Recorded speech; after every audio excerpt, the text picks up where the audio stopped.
Good afternoon, everyone. Welcome back. I hope you had a wonderful day of sessions and learning and fun. Who enjoyed today? Can I get a round of applause again? All right. Excellent. I've heard such great things. Really, we are so fortunate to have had the caliber of speakers, the incredible topics covered today. Hopefully you all have some great takeaways and some things that provided some food for thought for you moving forward. This afternoon session, this is a little bit of a twist for us this year. We are doing an all-conference session to bring you all back together, send you off on a good cohesive note at the end of the day. And this session, Live and Work Success Stories, is a really exciting one because we actually have guests from throughout the region, the New England region, so over the bridges even, bringing some of their best practices and exciting stories from different organizations around the area. So one of the things that we really thought of as we were putting this session together, there's so much discussion, I'm sure you all haven't missed it, about Cape Cod's median age, the lack of young people here. It's something that's talked about quite frequently. But what isn't talked about as much is that Cape Cod isn't the only area that is grappling with this issue. This is actually not just regional to New England, it's nationwide in small to mid-sized communities throughout the country where community leaders and organizations, much like the ones that you'll hear from today, are coming up with some really creative ways to try to keep and attract workforce to their region. They are really pivoting and focusing on the things that make their communities great. And there's so much that we can learn from them here on Cape Cod to try to reframe the conversation and move our region forward. So before we get underway, I want to first acknowledge and thank some special guests that we've had with us throughout the day today. We have a representative from State Senator Julian Sears' office, Jeffrey Soares. Can you please wave? Thank you for being here. State Representative Will Crocker is here. Thank you for being here. There he is. Representative David Vieira, who you may have seen in the Mocktown meeting session. And then we may have pop in State Representative Sarah Peak and State Representative Dylan Fernandez at some point this afternoon during this session. And also Town of Mashpee Selectman John Cotton has been with us throughout the day. So thank you all so much for taking time to be with us today. So I'd like to introduce our panelists for this session, and I'll be moderating them through a really great discussion. We have Nate Wilds of Live and Work in Maine. Yeah, go ahead. Ben Lamb of One Berkshire and North Adams. And Will Stewart of Stay Work Play New Hampshire.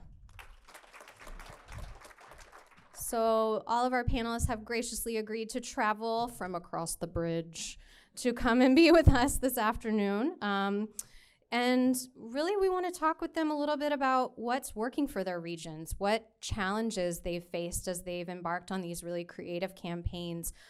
Quick show of hands before we get started. Who has heard of any of these efforts, campaigns, organizations? There you go, guys. Great job. Great. So they are meeting their goals. Do you want like a picture of the raised hands for your reports? So really one of the core themes that we see throughout these campaigns that I find so interesting is a focus on what influences people to connect to their communities. What is it that is positive about where you live? And why would someone want to live there? And that's really one of the main things that each of these organizations and campaigns focus on. So in keeping with the message of our keynote this morning, not talking about the problems as much, not talking about the challenges. While you are addressing them and you're doing things to remedy them, you're really honing in on what makes your community great and why other people should think that it's great too. So with that, I want to give each of them the opportunity to kind of tell us a little bit about their organization, what it is, why it was created, what the kind of driving force behind it was. And we'll start right here with Will. Well, thank you, Lauren, and thank you all for having us up here today. As Lauren said, my name is Will Stewart. I'm the Executive Director of Stay Work Play New Hampshire, which is a 501c3 nonprofit that was founded 10 years ago this year, back in 2009, kind of at the height of the Great Recession. as a means to ultimately attract and retain more young people in New Hampshire. I won't dwell too much on the challenges, but I will just say that one of the reasons that it was founded, New Hampshire is the second oldest state in the country. We're tied with Vermont. We have had then and have now one of the lowest unemployment rates in the country. And we're the #1 exporter of high school graduates seeking a 4-year degree. So 59% of those kids leave the state. Some of them come back, but a lot of them don't. The organization was kind of initially called the 55% Initiative, however, and really the first goal was to increase the number of college graduates in New Hampshire from 50% who stayed in the state after graduation, like 18 months post-graduation, to 55%. Sounds like a fairly modest increase, right? Hasn't been that easy. But numbers are finally going in the right direction. So, we're kind of right now going into phase 2 of our existence. When we started, as I mentioned, kind of the height of the Great Recession, and people didn't even a lot of people wouldn't admit that we had a problem, with the attraction and retention of young people and needing more young people, particularly young workers. Business owners, some would say, again, height of the Great Recession, I can post a job and just have literally a couple hundred, resumes just fly in, immediately. Of course, today, that's, kind of, 180 degrees. Right now, New Hampshire has a 2.4% unemployment rate, lowest in the nation, tied with Iowa, I think. So it's, jobs, I think there are now 19,000 plus open jobs in New Hampshire. So everybody gets it now. They admit that we have a problem. Kind of going into the second phase of our existence, the question is, well, what are we going to do about it? And that's kind of why I was brought on board about a year and a half ago to really make our organization be a little bit more impact driven. We're still going to do what we did initially, which was really marketing and branding New Hampshire as a place of opportunity for young people, a place of professional opportunity, a place of kind of entertainment, recreational, personal opportunity. So still continuing to do that marketing and branding work, but really going now into a couple of new areas, which I'm happy to talk about as the conversation progresses, but getting into nonpartisan issues-based advocacy at the state level on issues that are important to young people and for which we have data, and also combating what we call the loneliness factor, working to connect people.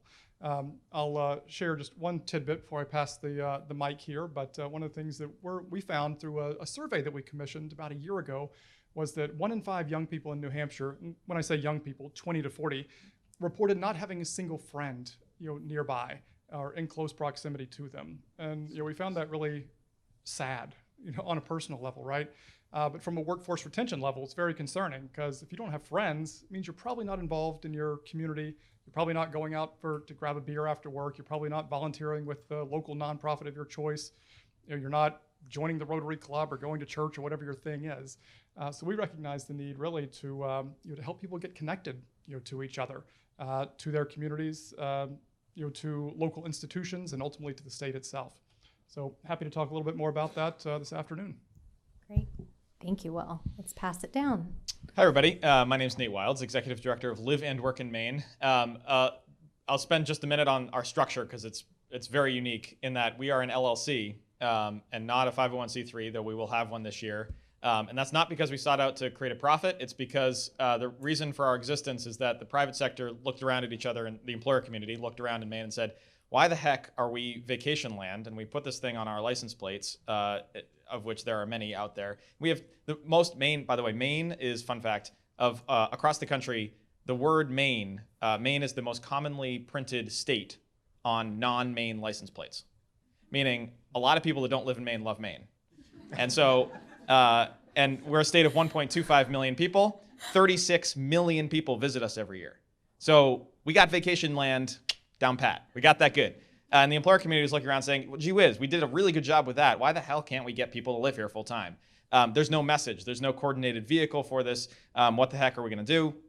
They all sort of pointed to a gentleman named Ed McCursey, who runs a recruiting firm in Portland. He was sitting in the middle of all these employers. The other concern was if a single employer started this initiative, LL Bean, just to pick on them because I'm wearing their gear, and they're a great Maine company. If LL Bean started this workforce attraction initiative, it would be a challenge for other employers to justify it, so to speak, if they were hopping on with LL Bean versus all contributing to a third-party organization. So Ed, being in the recruiting industry, said, well, I'm by definition, I need everybody at the table treated equally, so I'll go ahead and do it, and I'll seed this with some private funding, and we'll see what happens. Because everyone is in the same boat that a rising tide lifts all boats. We need to change this conversation about Maine if we're going to have success for whatever that means for you as an individual or as an employer. And so he started by going to the Jetport, and PWM, which was ranked the best Jetport in the nation 2 years running, was, sorry to brag. You can see why he has his job. Yeah, right. Well, I'll get into, not non-competitive. Most of us have airports, not Jetports. So. Oh, no. But sorry, New Hampshire. By the way, we didn't come over one bridge, Lauren. We came over many bridges to get here. Many bridges. Least of all the one by my house. So where was I going with this? Oh, so Ed, so the reason we started is because there was a unique advertising opportunity at the Jetport. And when Ed went to the Jetport said, we need a bank account number. And he said, well, we don't have a bank account. I'd like to give you a credit card. I said, well, we can't do that. So he spun up an LLC as a way to get the bank account. This was never going to be an organization. That's a really long-winded story of saying we didn't seek out to build this organization or build infrastructure and then solve the problem. There was a community of people that got around and said, we're going to solve this problem, hell or high water, and we'll do whatever we need to do along the way to make that work. And so we have backed into being an organization. And so I was joking with Lauren and the team earlier that we're kind of coming at this from two different angles, in that you all have this incredible organization and infrastructure and community and brand, and everything here is so professionally put together. And you're starting there, and then you're developing an action plan, which I think we're going to get a hint at later, right, Lauren? Mm-hmm. And so that's really exciting. We're coming at it from the opposite angle, in that we had an action plan, and then we're like, shoot, how do we get it done? We need an organization to get it done. So that's where I'm at. So as I share these stories, we're very sort of skunkworks, startup oriented. We are a startup literally, and also figuratively in our mindset. So we come at it from what's the value proposition we need to deliver, what's the problem we need to solve, how do we get it done, who do we need at the table to get it done, and hustle. Because if we're not doing this, then there's no value in creating another nonprofit. Because Maine has, how many nonprofits are at? 1,000 on Cape Cod alone? Whatever. Unbelievable number. I don't know. I'd be curious to know the ratio, because it feels like an unbelievable number in Maine too of just nonprofits meaning well, right? But if everybody's taking a small piece of the pie, soon there won't be a pie left. And so we don't want to start taking pieces of that pie before we know that there's value to be delivered. So that's been our attitude in going about this challenge, is that we know it needs to be solved, but let's not do it in the traditional manner. The traditional manner hasn't worked, so we have to do something differently. Thank you. Hello, everybody. My name is Ben Lamb. I am the Director of Economic Development at One Berkshire. And so a lot of the same phrasing I'm going to use, they've already used. We are an interesting organization in that we are about 3 years old, so we're a startup of our own right. That's made up of two 75-year-old organizations and two 10-year-old organizations that all merged together about 4 years ago. So we are actually a combination of our regional chamber of commerce, which was the Berkshire Chamber of Commerce, our regional marketing crew, which was the Berkshire Visitors Bureau, and then two smaller organizations, one called Berkshire Creative, which focused on the creative economy and growing that into a more robust product, and Berkshire Economic Development Corps, which really focused on helping businesses to start, grow, maintain, sustain. And so all four of those crews came together, became one organization, which is One Berkshire. We're a staff of about 15. And we still focus on all of the pieces and parts that those organizations did. So we are a membership-based organization. We have about 1,000 members.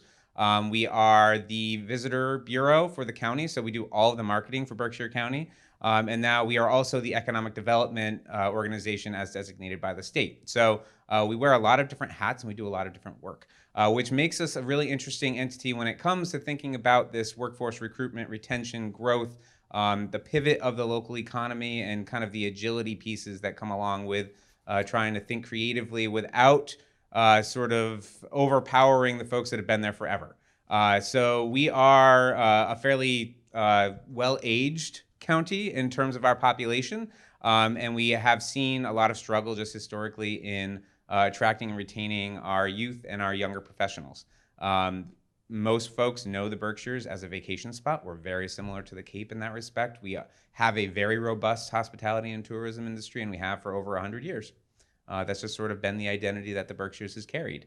That being said, we also have a really strong and robust startup economy. We've got a lot of entrepreneurial endeavors, and we've also had a historic manufacturing culture that Shrunk a lot in the 90s. We saw a lot of our major industries sort of leave the area. So Sprague Electric was a big one.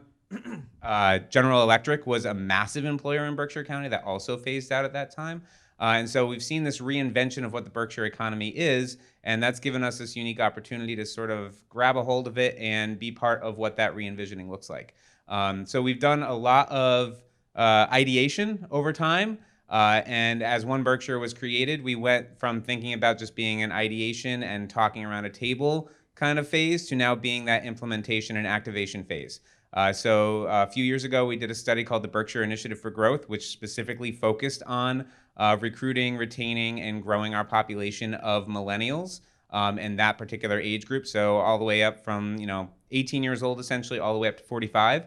And that was sort of the target of that study. And we've been now implementing, that's not a word. It is now. It is now. Call me Webster. Implementing bits and pieces of what that is, including a 2-year study that we just conducted. And I know we're going to be talking about studies later, but the Berkshire Blueprint 2.0, which we just launched in February. And now my job just got a heck of a lot busier because now I'm working on coordinating and facilitating cluster conversations around how do we actually now make all of this happen. To bring in new populations, grow our industries and all these different industrial clusters, and think creatively on how we tackle those major cross-cutting issues around transportation and housing and just social workforce growth, professional development opportunities, et cetera, et cetera. So it is a very dynamic organization, and my role changes a little bit every day, whether I'm working with a business that's looking at starting or one that's looking to move there. We just we're successful in recruiting a branch of Wayfair that's opening up in Pittsfield just in the next year. So those sorts of projects are really exciting and get a lot of media coverage, but we're also boots on the ground working with individuals every day in terms of them starting a business or growing it in that respect as well. Great. Thanks to each of you for the little background and summary on what you do. It does sound like, and that's a very nice segue into our next conversation here, that each of you have done sort of research and delved into this idea of what causes people to connect and love the places where you are trying to develop these talking points and brand identities to get more people to move there or stay there. So what sorts of themes have you seen that are just recurring or prevalent as you engage in that work? Are there certain things that you're finding to be true time and time again that really hold for people when they're looking for a place to settle and call home? Go ahead. Okay, I'll start this one. So we have 130,000 people in Berkshire County, and so we have a lot of space. And so there's a lot of opportunities for people that want real estate, that they want to see these opportunities to move out of a major kind of metropolitan area, especially if they're about to have a family. And so what we have actually found is that our target audience for recruiting to the Berkshires are under 35 who live in a much more rural area, so like Pennsylvania, and over 35 who live in Boston, New York City, Chicago, even LA to an extent, and Portland, Oregon, of all places. They say that we keep it weird in the Berkshires, and so we're holding on to that for dear life. So we've been able to see how we're starting to see a draw of folks from those areas. We're seeing more, we do a lot of tracking of digital traffic. We're seeing a lot of that from those particular areas and those particular demographic groups. And so we're capitalizing on it and using those trends to feed pilots and programs that we're running. So we started a new job portal called The Jobs Thing because we couldn't come up with a name for it. So that's what we landed on. And we use digital retargeting to actually recruit those particular demographic groups to look at employment opportunities in the Berkshires because we have really great paying positions. We have a lot of them, and we just don't have the population that's trained specifically in those skills to meet the need of our employers.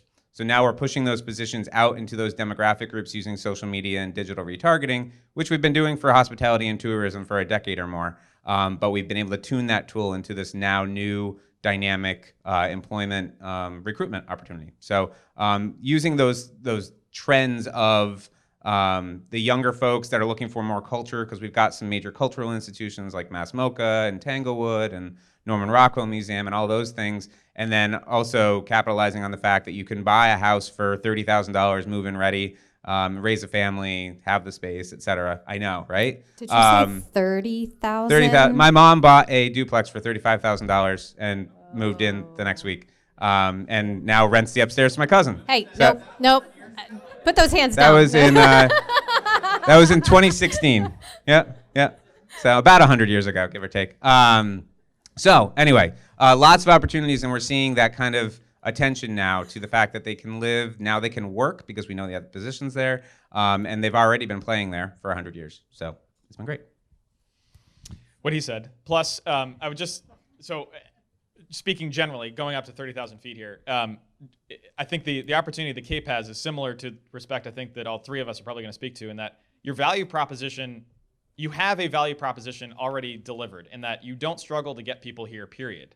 You're struggling to get a certain quality of people here for a certain period of time, meaning people that want to work here full time, not people here, period. And so there's a huge opportunity there to leverage that, i.e., so Maine's version of this is probably just different vocabulary, but same context. Vacation land. We don't need to convince people that the quality of life in Maine is world class. They spend a lot of money visiting us every year to experience that. They spend even more money coming to Cape Cod to experience that. So you don't need to convince people it's a great place to be. You just need to translate that for people to understand, oh, the same reason that vacationing is great, I could experience that vacation year round, right? I mean, visit for a week, stay for a lifetime is one of the taglines we throw around. Make vacation land work for you. I mean, we embrace that as the opening door. Obviously, there's the devil's in the details. If they can't find a job, likewise, we have about 35,000 more jobs than we have people looking for jobs in Maine right now.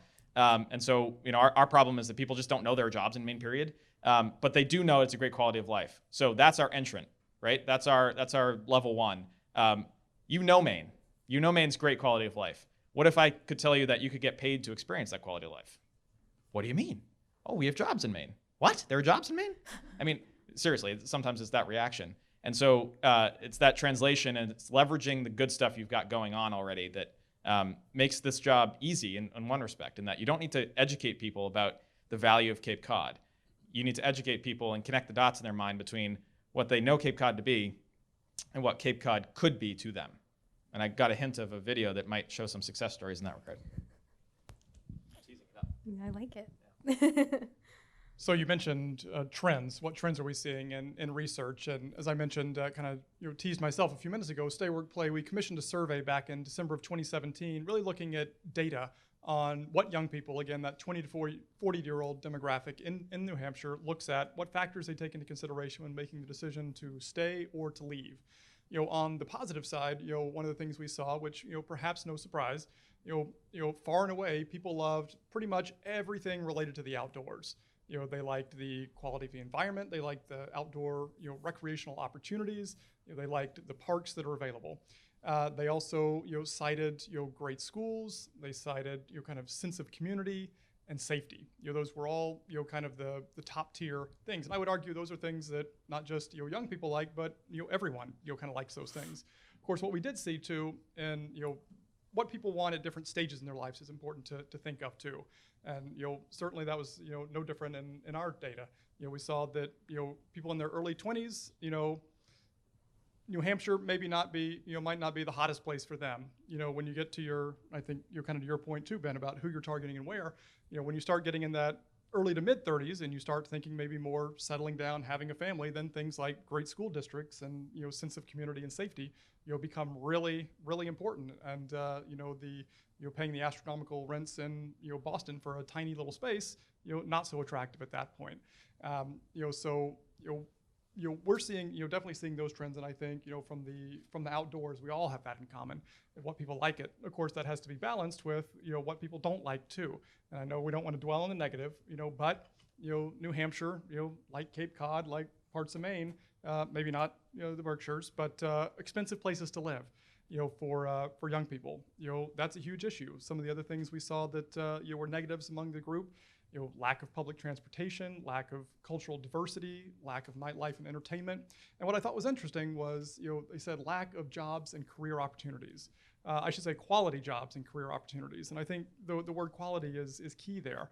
As I mentioned, New Hampshire, we have 19,000, so not quite as bad as Maine maybe, but still that's a challenge. So I scratched my head when I saw that and said, how is this possible? We have all these jobs.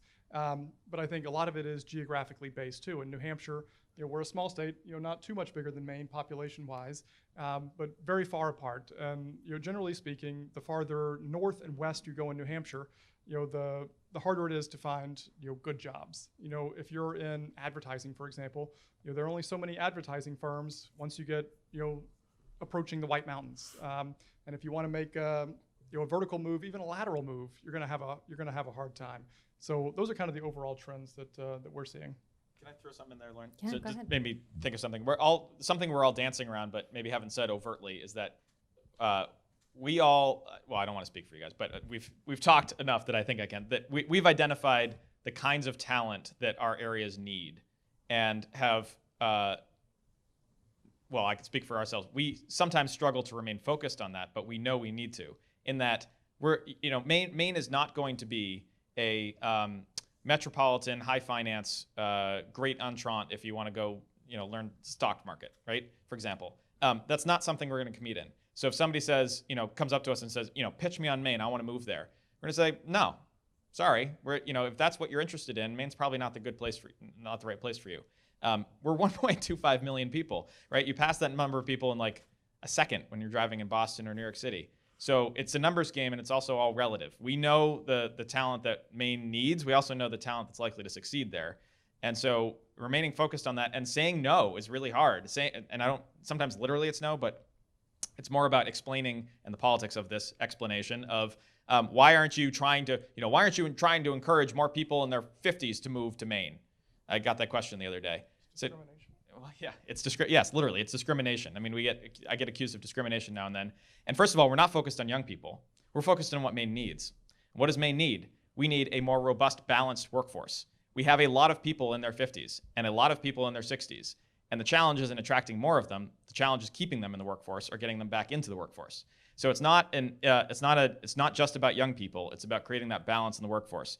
If we do too good a job, 20 years from now, when I'm no longer, well, I guess I'll always be a millennial generationally, but when I'm not in this age bracket anymore, I could be tasked with attracting people in their 50s because, gee whiz, we attracted too many young people and now we're balanced the other way. That would be a great problem to have. So it's not about the value of one over the other. It's about what the economy needs to have a long-term stability. Great. Thank you.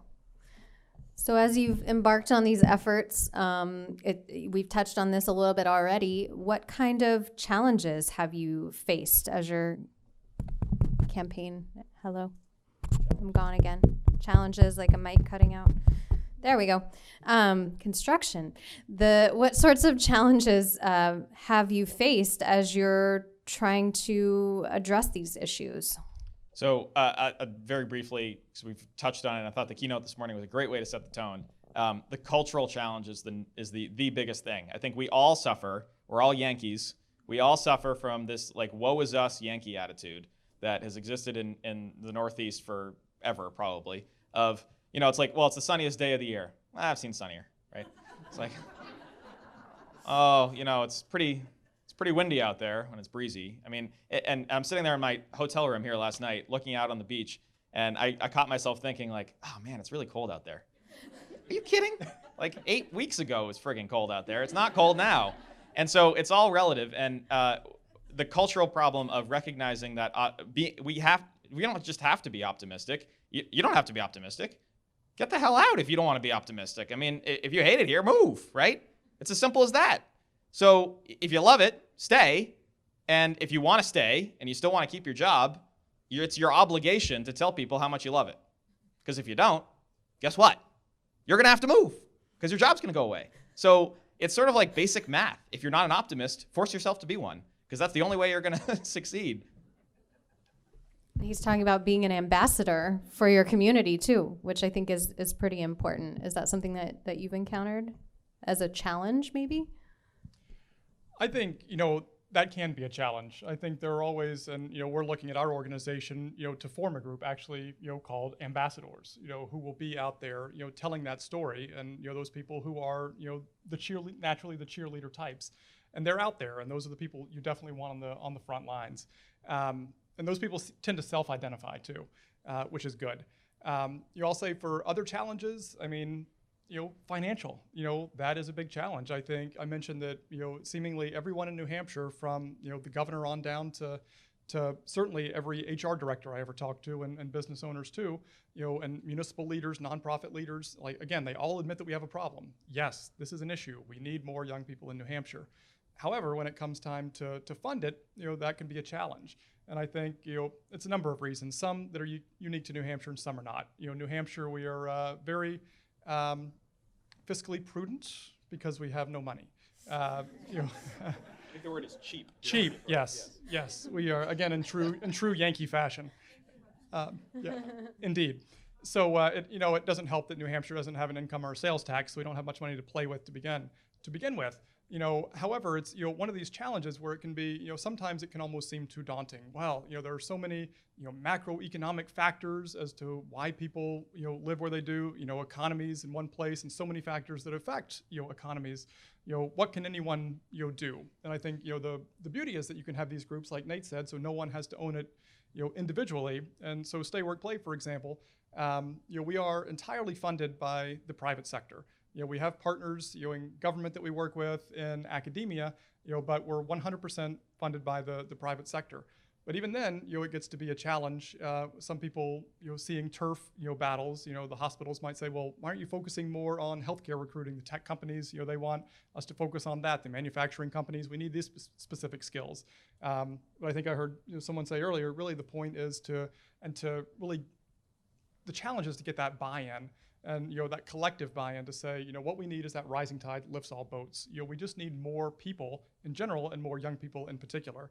And that once we have more people, yes, they might not all be coders, or they might not all be RNs, but those people, once they're here, back to that loneliness factor I mentioned earlier, they're going to need people to hang out with. They're going to need people to date, who aren't necessarily the coders or the RNs that you're looking for. So really getting people to kind of see that big picture and have a holistic vision, and ultimately to invest in that vision. So I'll say ditto to everything they just said. I think these are pretty consistent things throughout New England, and there's a couple other things that in the Berkshires in particular, I think have been a little bit more challenging. So one of the big things is that we are a region that's still overcoming an economic trauma that happened in the 80s and early 90s when we lost most of our major employers, the really big ones, so the ones that were employing 6,000 to 20,000 people. And when those jobs just left, it left a lot of people behind, and it left a lot of wounds. And so those wounds take time to heal, and we know that. But it also sort of left a gap in the workforce.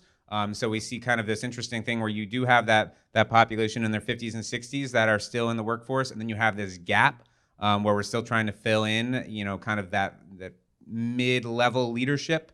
And then you have these young people that are coming in and doing really great and exciting things and will eventually lead into those positions, but we still sort of have those gaps caused by trauma. And so that's why we're doing the work we do, because we're really trying to help to raise up those organizations that exist, to grow the smaller businesses, to create new ones or help them be created so that they can become that diversified portfolio that is able to employ a lot of people collectively, even if it's not one large employer that's employing everyone. So that's one thing. Along those same lines is time. Time is one of probably the biggest challenges that I think any of us are dealing with, because expectations of how long it will take for something to come to fruition and for the actual impact to be experienced can change depending on who you are. So if you're in the seat of the organization that's doing this, you may have a 10, 15, 20-year long strategic plan and imperative in front of you. And when you don't see results or others don't see results in 6 months, then that's a failed plan. And so I think that that's been something where we continue to have to revisit these things and have conversations and really put out press releases that say, here's the work that's happening. So that's been just one of those simple things that we've discovered that's a fairly easy way to overcome those issues where people say that nothing's happening potentially. But if we're putting out press releases of all the stuff that's happening, it's kind of like mini benchmarking, which helps to overcome those concerns that nothing's happening in a long master plan. And then the third thing, and it sort of echoes what these guys have said too, is there's these fiefdoms that we create or had created, especially in New England. I joke that we have some of the most the oldest, most beautiful stone walls that run through New England. And that's just an example of the fact that we've been really good at building borders between each other forever. And so you think about that, and that's just that culture that we've proliferated over time, and it's turned into focusing on just your business or focusing on just your industry or your particular financial needs as an organization. But getting people to think more collectively and to come to a table as partners has definitely been, it had been a challenge, but it has been now a great asset when we're able to do that and continue to do that going forward. And one of our board of directors used this quote 2 months ago at our blueprint launch, that there is no silver bullet, there's silver birdshot. So you have to hit on all of these different things, and you can't be everything to everyone, but there needs to be all these projects happening and all these initiatives being undertaken in order to raise that tide and rise all ships, because there is no just one thing that's going to fix all of the woes and issues that we face in our economies or in our workforce recruitment or whatever the case might be. Great. So I want to build on that silver birdshot comment, because I think it touches on some things that each of you have said.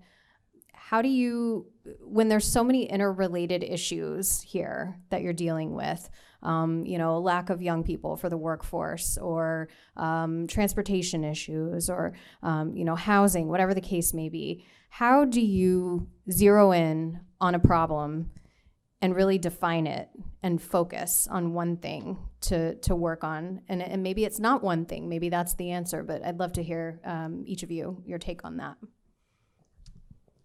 Sure. So it's kind of finding a lightning rod that things can sort of gravitate around. And that's actually, and I'm going to raise this up again for a visual because I'm a big visuals guy. This project was a 24-month-long project, and it brought a little over 150 interviews together, a bunch of research, a bunch of focus groups. And this is the 2.0 because another one happened in 2007 before the recession. So this is a very different product from the work that was done. But this is meant to be that lightning rod that gets all of the players from all the different areas, whether you are the owner and operator of a organization that employs 1,900 people, or you are just a citizen who's involved in a social services organization that wants to see, improved wellness for your community. There's a piece of the Berkshire pie for everybody to take a bite of, and we tried to make that clear in this document while giving it some kind of strategic alignments into clusters and cross-cutting themes, but then welcoming the feedback and integration of folks along the way. So I think agility is probably one of the biggest things to allow people to find their place in whatever your plan is, and never starting a conversation with no, but starting a conversation with, well, tell me more. Because I think that a lot of times if you kind of winnow out and you get to the core goal of folks, they're all pulling on the same rope in the same direction. It's just trying to find, how do we all work together? So getting those partners around the table is the first step, and then working to figure out how everyone fits together along the way. So you get over those fiefdoms, you get over those lines that divide us, and you can think more in a collective impact way. So here's a good anecdote about classic pessimism. So Maine has this tax credit called the Educational Opportunity Tax Credit. It's been on the books for a while. We call it Opportunity Maine. Has anybody heard of that? I heard yes. Yep. Yes! Nailed it. That's awesome. So Opportunity Maine is and I'm speaking factually, I'm not actually selling this, but this is a fact. It is the most generous, most widely available student debt relief program in the nation. And until 2 years ago, hardly anybody knew about it. So what it does, functionally, I'll get into tax policy later, but it reimburses your student debt payments, functionally. You live and work in Maine, make your payments. End of the year, when you file your income tax return to the state will say, great, how much did you pay in student debt? Cool, we'll take that off your debt load. Simple as that. And if you paid more in student debt than you owe in income tax, the state will cut you a check for the balance. So I haven't paid income tax since I graduated college. Paid a lot of debt relief, right? But it washes out. So that's a very generous investment, right? As we get the word out to folks, I've had numerous interactions with young people who say, wow, that's great. And so this is our lightning rod, to use, I love that term. So that's our lightning rod. That is not the sole reason why you're going to relocate to Maine, right? It's worth, on average, $4,500. It is a good reason to take Maine seriously. It is not the only reason why you would come. If you love New York City and you're considering about relocating to Maine just to take advantage of this tax credit, don't do it. It's not worth it. But this is one feather in that cap, right? And so it's a conversation starter to say, hey, we put our money where our mouth is. Consider a career in Maine. Here are some examples of some jobs, some employers. And obviously, the employer needs to pull you over that threshold. The employer has the job, so it's up to them to actually get you here. I've heard from numerous young people like, well, there are better incentives elsewhere. Okay, show me the money. Show me the money. And first of all, there are no better incentives elsewhere for student debt, first of all, on a factual basis. And second of all, that attitude of like, well, there's always something better out there isn't the point, right? And that's where we've worked with, our focus on leveraging the tax credit has been helping to employers leverage that tax credit in their marketing and in their recruitment strategies to say, look, this tax credit itself is not going to attract people here. And we have to remind the legislature of that frequently. This is not the silver bullet that does it. But you're damn right that it increases the odds of success dramatically when that employer is engaging with an individual, prospective talent.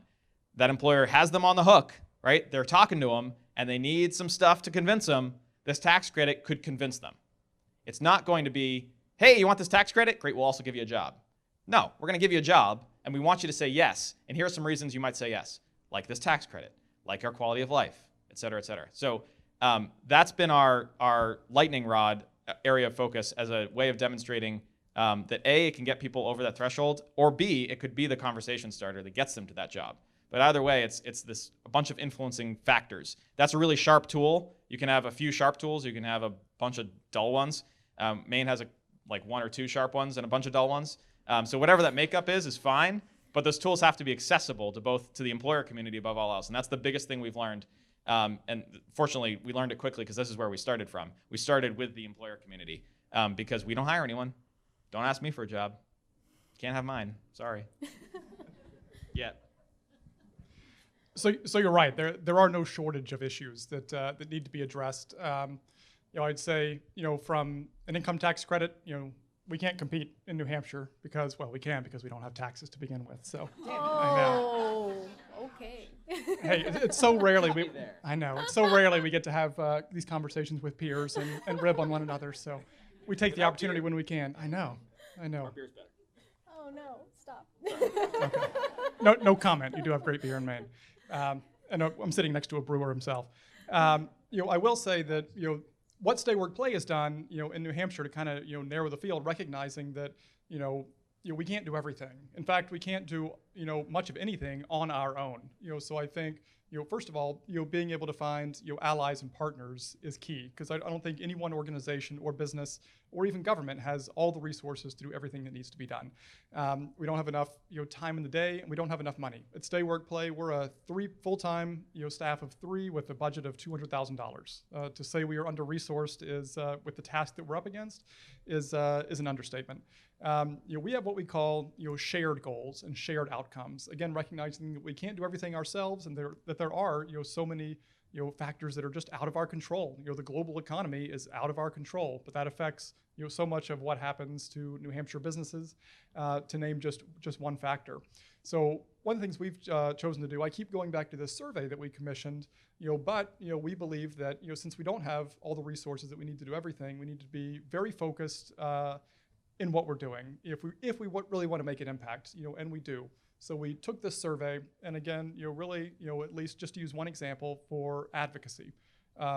In the New Hampshire legislature, there are 1,000+ bills that are filed every single year. We barely have the opportunity to go through and see what they're all about, but even so, we couldn't advocate on every single thing that could possibly affect young people in one way or another. So we take, at least for the next 2 or 3 sessions, we're using the data from this survey, which we will repeat every 3 years. But kind of where we're focused on now, I mentioned housing affordability, one of our big issues. Student debt, is a big issue, / the cost of college, which those two go together, and New Hampshire is usually number 1 and number 50 respectively, and both average student debt load and the cost of higher education. And those are both on the negatives, but on the positive, we are focused on kind of maintaining the state's outdoor recreational areas, given that that's a reason why a lot of people, young people in particular, stay in New Hampshire. So that's kind of how we have chosen to winnow the field, and really kind of focus and concentrate our efforts in the hopes that we'll be more impactful over the long run. And again, we're not a housing organization. We're not an outdoor tourism industry. We're not in the field of higher education, but we're able to partner with those organizations that are and kind of bring our voice to it. And I think ultimately that's what we all need. The housing advocates, just to use that example, need Stay Work Play to say this is important to young people, just like they need everybody from a number of different factors to say housing is important. For people, for employees, for young people, to insert your thing. And same with us. We need other people saying, we need employers saying, this is important to us, because we need young employees. So it all kind of reinforces each other.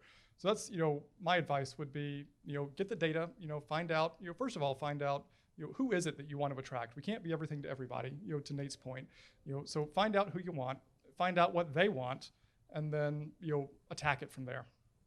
Great. Can I just make a quick comment on so we're riffing on each other up here because, as Will indicated, we don't get to make fun of very many people in our jobs. So when we see each other, we have to make fun of each other, and it's really, really true. It's sad, but but on the competitive nature, it speaks to the value proposition. If we're here, and I'm talked with Lauren, I've talked with Will, and all of us talk to each other a lot about what we're up to. We've been open books with each other, at least to date, and there's a reason for that. It's because we're not really in competition with one another. If we find ourselves in direct competition as regions, then someone is doing their job very badly. Someone has not presented a value proposition that is clear and compelling. You should not face someone who's really split 50-50 about choosing Cape Cod or New Hampshire or Maine. That sounds ridiculous because New Hampshire and Maine are right next to each other. But the value proposition is very different. Why you might find in Maine or New Hampshire might be similar. I love the outdoors. What kind of outdoors do you love? What kind of culture do you love? What kind of communities do you love? They're very different places. They're different states. If you love paying property taxes, don't move to, no, right? Sorry. So, I think that's just important to keep in mind is that's also been helpful as I've gotten to know my compadres up here. It's a good benchmark for me internally, and I think that could be a useful benchmark for you all, is that Cape Cod is the only Cape Cod on planet Earth. Whatever value proposition you present is the only one. You shouldn't be presenting the same value proposition as someone else. So that's a good benchmark to keep yourself in check with. Are we being unique? Are we being as unique, and are we being fair to ourselves on the high-quality destination that we really are? There's an authenticity in that and building on that identity, I think, too. I think that's a great point. So speaking to the fact that many of the issues that you work with are such big societal issues, how are you measuring success for your efforts, and what kind of progress are you seeing to date? Measurements are fun.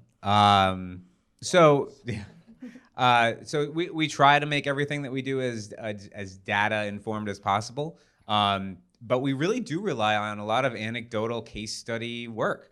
I can say, like, anecdotally, I know of 8 people that did not know each other from Portland, Oregon, who have moved to the Berkshires in the last year and a half. That's for a population of only 130,000 people, that's actually fairly statistically significant. And those are just the 8 that I know.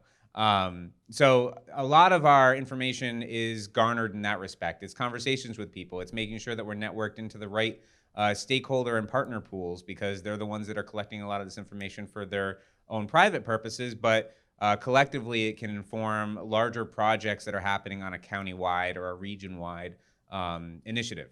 The other thing that we do as an organization is we do a lot of digital tracking, so we lean heavily on Google Analytics. But we also, because of the digital retargeting that we do track a lot of just the impressions and media coverage that we get as a county.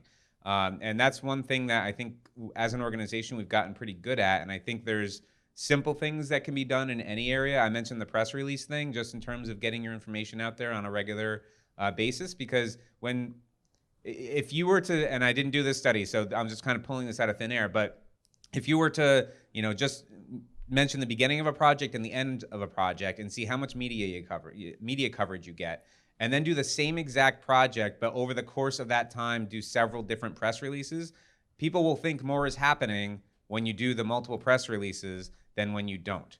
And we see that in our communities. When you have more press happening, people think more is happening regardless of if it is an increase or not. But that helps the vibe. It helps people get passionate about things. It helps people become stakeholders in their communities and in the activity that's happening. So tracking our media is huge. And then just in terms of digital impressions, I mentioned the jobs thing earlier.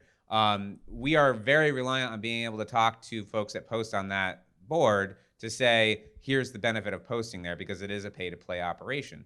And it only posts full-time permanent positions in Berkshire County that pay $40,000 a year or more. So we're even smaller curated mass than just saying, any job, post with us, because we've already got that. That's already out there. And as a recruitment tool, we wanted it to be something that people would actually be attracted to. So for us to be able to go out to an employer and say, our site has had 1.5 million impressions this year. That is a big number. You can't even actually visualize 1.5 million, believe it or not. But that number is so big that it's able to say to them, wow, we're actually getting traction. It's actually going out there. And as we get more jobs posted, we'll get more impressions, and it's a self-feeding, self-priming engine. So numbers are huge in that respect. But again, back to what I originally said, a huge amount of our information is through interviews, conversations, and anecdotal stories that we hear from people that have found the place that they want to be and are excited about sharing that love and passion with others. Yep. The only thing I'd echo that, I'd build on two pieces. One is success stories, success stories, success stories. If you aren't telling stories of good stuff, then we were talking about this earlier. If you don't say good stuff, bad stuff inevitably fills that void. And nothing is bad stuff, by the way, right? Because if nothing's happening, that's bad. So you have to fill the void with good stuff. And so what we've done is we started out with high production value videos. We invited 12 people that we knew had relocated back to Maine or come to Maine for some reason, and put them in front of a camera and spent too much money editing those videos and put them up, and it was beautiful. And what we learned is that people don't care. They want authentic iPhone video right here, just as long. They'll watch a long video when it's something they can relate to, right? But they want to relate to it. And so we now have huge volume of success stories, and we're building systems, trying to always build better systems to pump out a volume of these, because it could be you might relate to someone because they look like you. You might relate to someone because they have the same job title as you. They might relate to somebody because, they have a young child and got divorced, and so did I when I moved to a new state. There's all kinds of reasons you might relate to someone, but for whatever that reason is, you need something to get you grounded in reality. And so we found that to be incredibly powerful, both anecdotally and statistically. And this is a good pivot into why do we know it's statistically important? It's because the employer community tells us it is. And so this is something we always have to remind state government. They're like, what are your web metrics? Show us your web metrics. It doesn't matter. For web metrics, if we had 10 visitors to our website and all 10 people landed a job in Maine, great, right? Depending on what we spent. So, and our budget's a little bit higher than yours, but not much. So relative to our total spend on this, we rely on the employer community and we bribe them, right? So this is the other cool thing that we found, not with cash, but with free stuff. So we have great swag. And so LL Bean produces these wonderful tote bags. So we got Live and Work in Maine embroidered on the tote bags at a great discount from LL Bean. We filled the tote bags. And a sweet coffee mug that's on the desk in New Hampshire. And so coffee, all kinds of stuff. I got stickers in my pocket if anybody wants them. Seriously, it sounds stupid, but we bribed employers to say, tell us when somebody you've hired didn't come from Maine. And if you have them fill out this quick, easy Google form, their story, right? It's all anecdotal information, no social security numbers, all anecdotal information. We'll give them this free swag bag.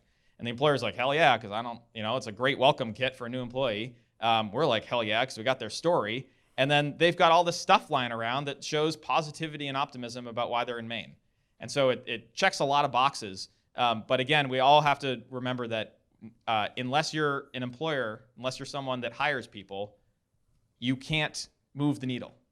You have to support the people moving the needle, which are the employers. And so we try to build the stuff around to either make it easier for them to do that, and that's our metric of success. Every quarter, we poll our employer partners. We've done these things in the last few months. Had this made your job easier or harder? And then usually we get across the board, thumbs up, it's working, keep doing it. And we always prompt this by saying, think about this list in terms of if it went away next month. so that it's not taken for granted, because it shouldn't be. If it's taken for granted, then we're just churning and wasting resources. So polling the people who are moving the needle, the employer community, is the way that we measure success in a lot of different ways. I think just to sum up these two, I think it's what you really need ultimately is that kind of blend of both data, empirical data, and stories. If I do lobbying in Concord, state capital of New Hampshire. I can tell you, if I just went up there with just stories, the legislators who are grilling me when I'm on the hot seat testifying, they would ask me to put up or shut up. I don't care what your neighbor's kid, why he or she moved from New Hampshire. Give me the bigger picture. But stories are great for illustrating purposes, and ultimately I think you need both. I mean, there are a lot of anecdotes out there. I don't think you should base a strategy based on anecdotes, because none of us, we don't know what we don't know. And if we're only talking to people, there's so many biases we all have, unconscious and not. And if we're only talking to people that are, like us or have the same experience as us, that's where our efforts are going to be. If it's just based on anecdotes. So I'm a big believer in data, and I'm a big believer in polling employers, and polling the people that you want to attract here to find out what's important to them. But stories are so powerful, and I think that data alone it's boring. It's a snooze fest. I'm happy to share the survey that I mentioned. It's 170 pages with crosstabs galore. And if you're a data guy, I'm not. But if you are, you'll be in heaven. But it's a boring story if you're just looking at that report. What makes it come alive? What makes it come alive? What makes it compelling? Are the stories. And to Nate's point, it's finding allowing people to find themselves in those stories and sharing those stories. And I think that ultimately, a magical blend, and I don't have a formula here. Should it be 60-40? Should it be 70-30 of what? That's all up to you and what you want. But try to find a good balance for you for those things. Just something along those lines, because polling is incredibly valuable. Be conscientious of over polling if a bunch of organizations are asking similar questions. So I think one thing that we found really imperative was partnering with some of the major organizations that we know do a lot of surveying. So Mass Hire, which is the new branding for the regional employment boards. I saw that Mass Hire was up there a little while ago. Mass Hire Berkshires is ours. So we partner a lot with them. We also partner with Berkshire Regional Planning, and they do a ton of surveying because that's how they track all of their metrics, which they're reporting back to the state very heavily.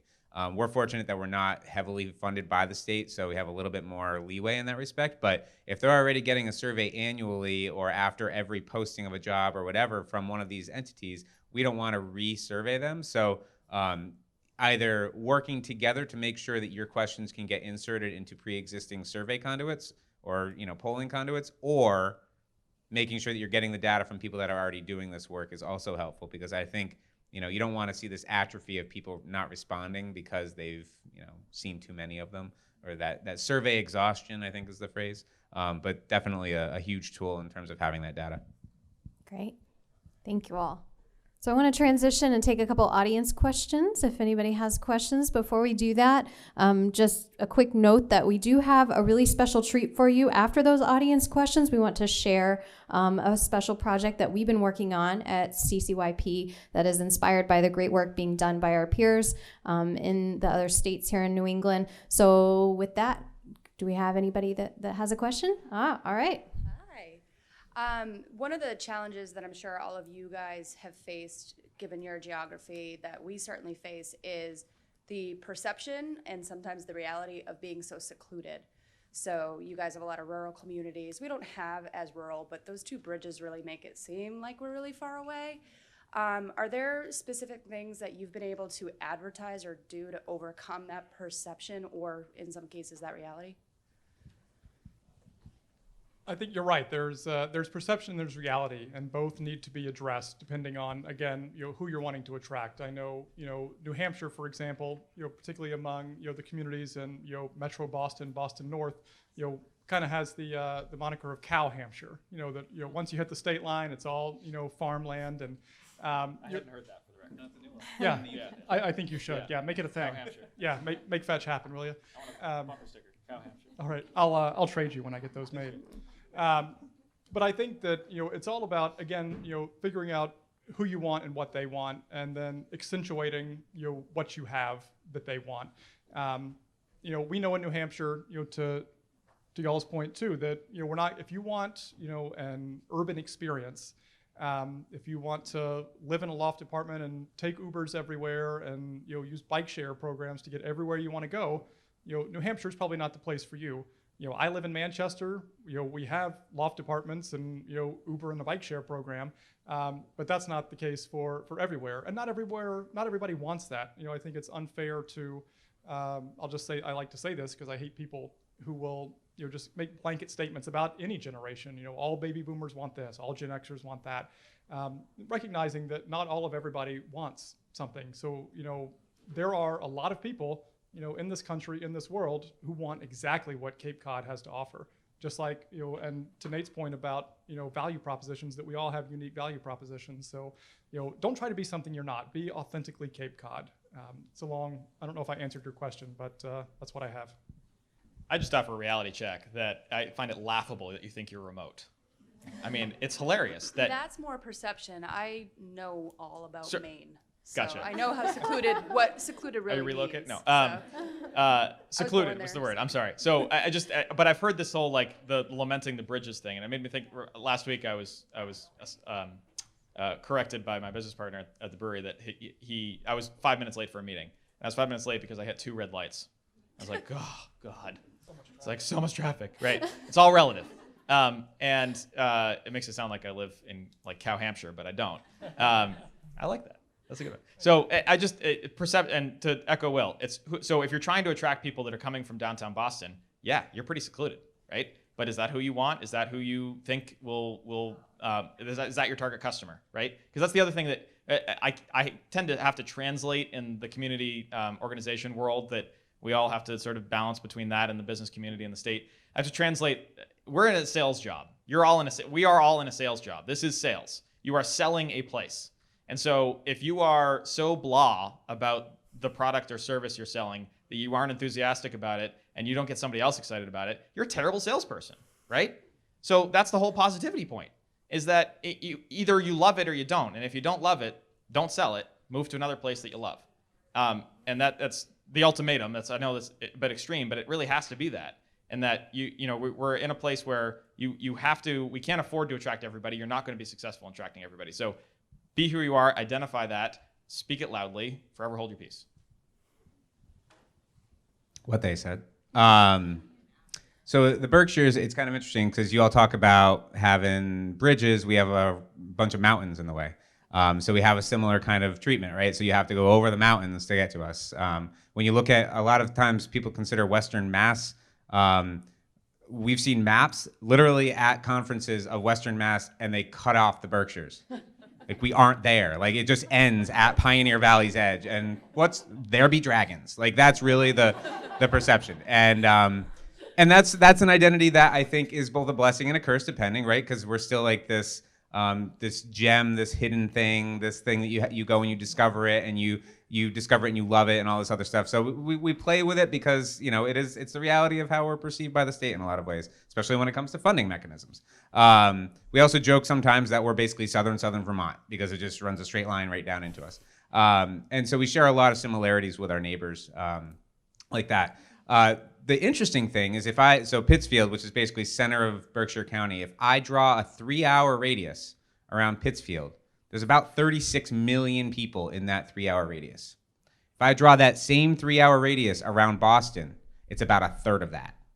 If I do the same thing for New York City, it's a very similar third of what we see. So in terms of our regional radius, what's around us, there's a ton of people. And a lot of those people do come to the Berkshires. I'm not going to lie. They come from all directions.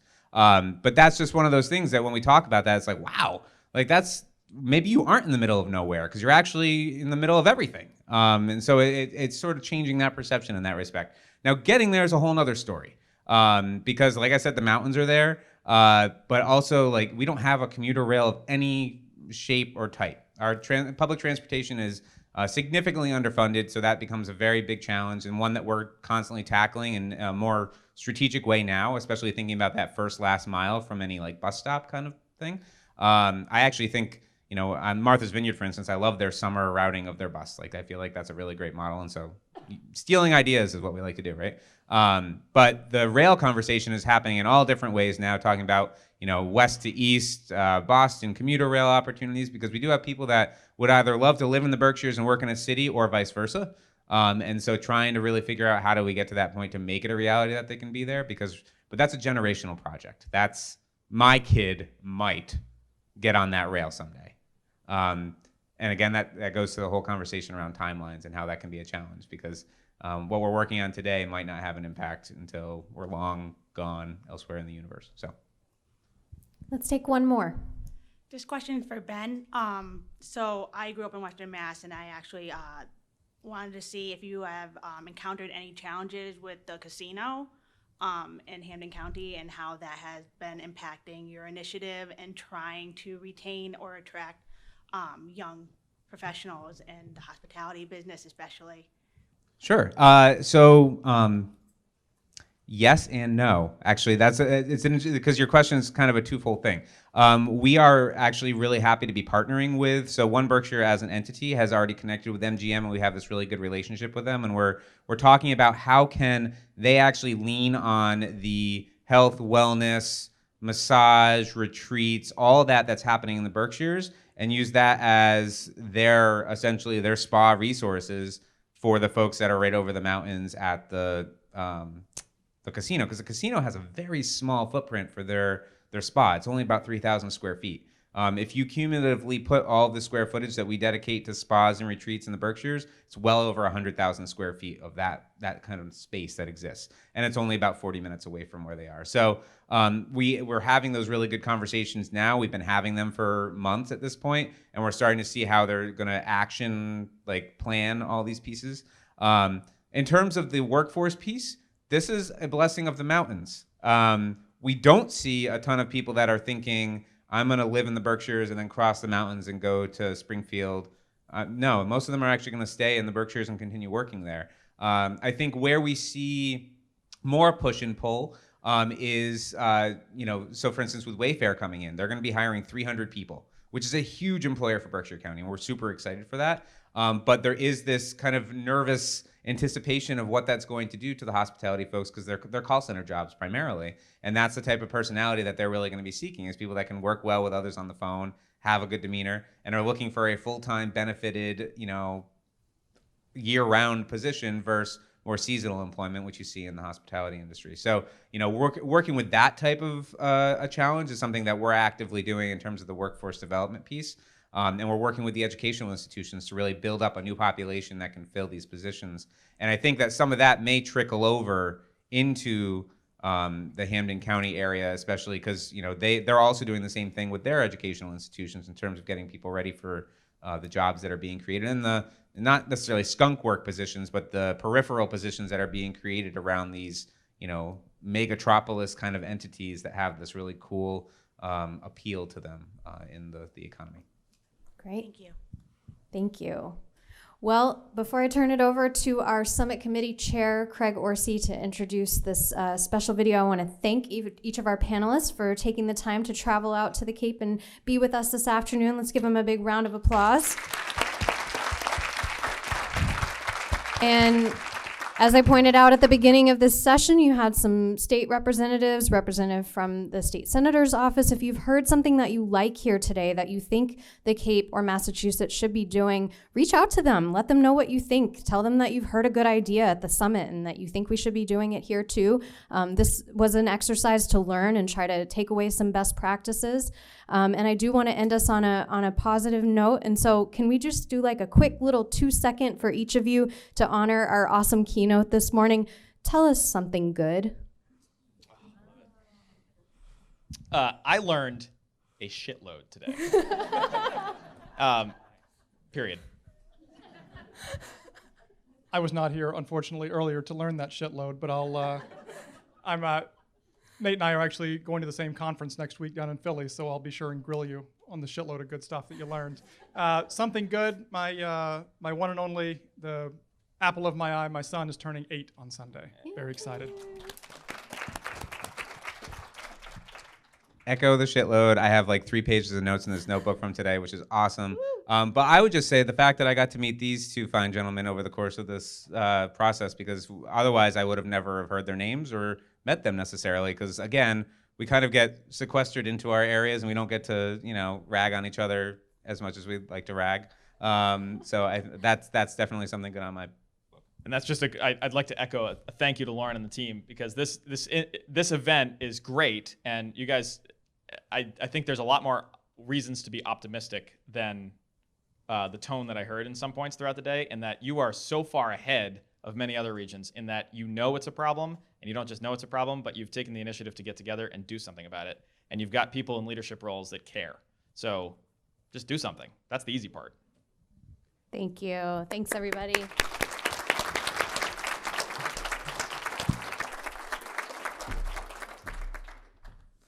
I'm going to keep my remarks brief because I know I'm the only thing standing between you and beer over at Bucatino at our after hours right up the street.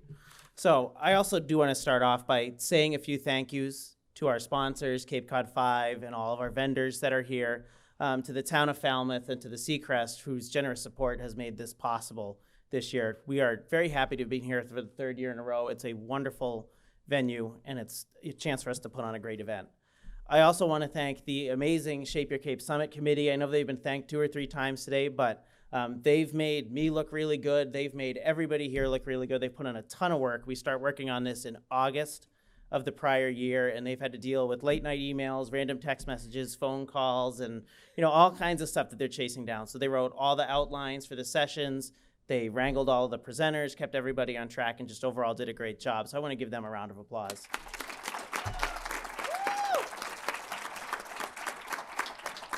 And I would also be remiss if I didn't thank CCYP's only 2 very hardworking paid staff, Lauren and Megan, who are the backbone of everything that we do. So while the volunteers, we always get a lot of the credit for everything that we do at CCYP, nothing would be as organized and run as smoothly and get done if Lauren and Megan weren't working the crazy hours that they do and putting in all of the work that they do to help make everything happen. So thank you, Lauren. Thank you, Megan, who's over there somewhere cleaning up. So as you guys heard earlier, this year's summit is all about solutions and positivity. We know the region is facing a whole host of issues, and there's, we could sit here and complain all day about it and just talk about what's going on and be aware of it, but that only goes so far. So we set out this year to shine a spotlight on the organizations, the individuals, and businesses that are doing a great job of working on innovative solutions to those problems, helping make the Cape a better place to live, work, and make a life. I think I might be a little bit biased, but I think we did a pretty good job today on all of that. I also want to again thank Nate, Will, and Ben for coming down and being a part of this panel. Part of the reason we took this year's summit in that direction is because we were inspired by the success that they had. I mean, they've got stories in the Wall Street Journal, New York Times, all these other places that we aspire to be spotlighted in. And we were inspired by what they did, so we reached out and just started asking questions as to how they did it, and we were inspired to go in this direction. And we thought we might need to do something about this, so we did. Besides the Shape Your Cape Summit, one of the things that we've been working really hard on at CCYP is a full-scale, multimedia, region-wide marketing campaign spotlighting the individuals, organizations, and businesses that are making the Cape a great place. The goal of this campaign is to roll out a welcome mat to people that may have grew up on the Cape and left, or may come to the Cape on vacation and love it here, but have never considered making it a full-time destination. We're trying to show the Cape in its best light and show that you can have a fantastic life here and a career through some of the stories of the people here who live it. So I'm very excited to share the first piece of what we're calling the My Cape Cod Story campaign. So this is a video that we spent precisely the right amount of money producing. Wherever you are, Nate, thanks for that. Spotlighting a truly unique individual who has built a fantastic life for themselves and their family here in Falmouth, more specifically, Joe Elia, who's standing in the back of the room over there. Joe is you deserve the round of applause, Joe. Joe is a true Cape Cod success story. He graduated from Upper Cape Tech and worked his way through kitchens all up and down the East Coast before ultimately returning to the Cape. He currently holds the position of corporate chef for the Black Dog and oversees 3 outlets, Joe? 3, soon to be 4, including possibly up to 5. He's throwing me all different numbers in the back of the room, including the Black Dog Cafe right up here in Falmouth that's scheduled to open on Monday for breakfast and lunch. So definitely go by and check that out.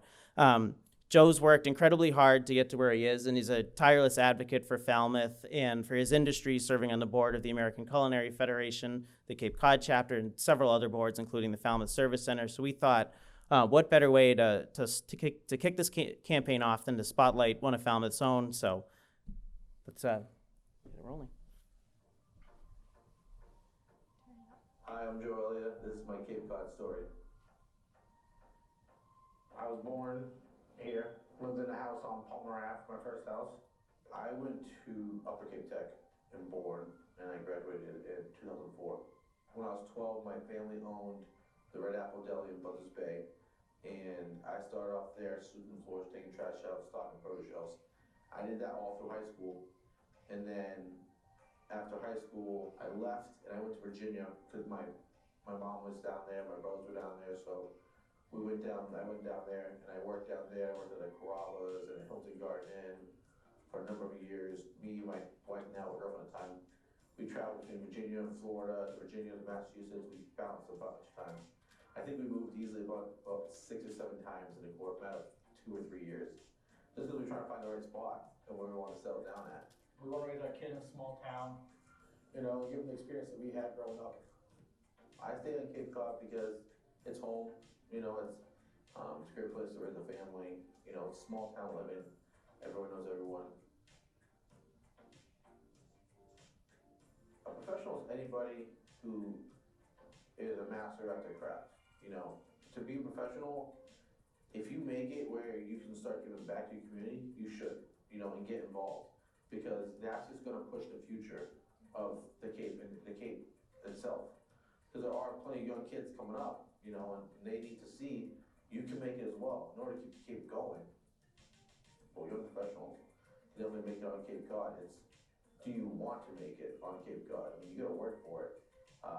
It's not easy, but the resources are there that you can tap into. You just have to grind, and you make it worth it.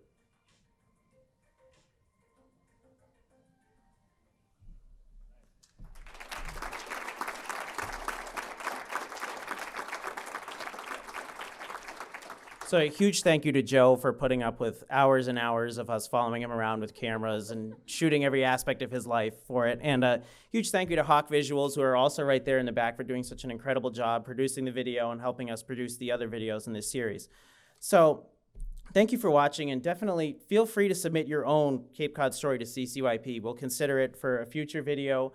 You can email any of us on the board of directors, or Lauren or Megan, or just the info@email address, because we are looking to create more of these and create them spotlighting people in different types of professions. Maybe you're a shellfish farmer or you're an attorney or something like that, but we want to show all kinds and the different types of people that are making it here. So that concludes the summit. It's over. So I just want to remind everybody, we do have the after hours at Bucatino's, which is just 5 minutes out here at the corner of 28A and 151. We also have an E for All pitch contest there, and free entry to anybody that attended the summit to go over to the after hours. So I hope to see everybody over there. Thank you. Oh, and please feel free to take the centerpieces. Yes, thanks So. to Cape Cod Celebrations. Thanks to Cape Cod Celebrations and Jamie, who's been a huge help.